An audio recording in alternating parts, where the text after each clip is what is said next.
Okay, so now we're going to measure MCP flexion and extension. So to help the patient move through flexion and extension of all the finger joints, we're just going to help them create a fist and open up their hand. So you can lead them through that. To measure MP flexion, we are going to have the patient make a fist, and you just measure the joint that way.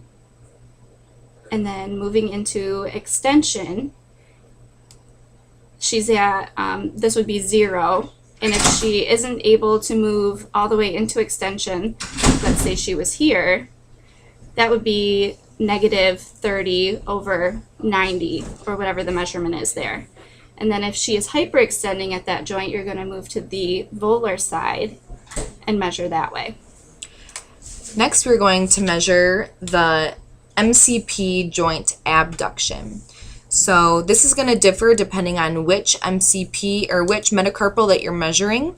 So right now we're going to look at the second metacarpal or the index finger. You're going to first place the axis of the goniometer right on the MCP joint and then line it up with the metacarpal like that, and making sure that it's making a straight line.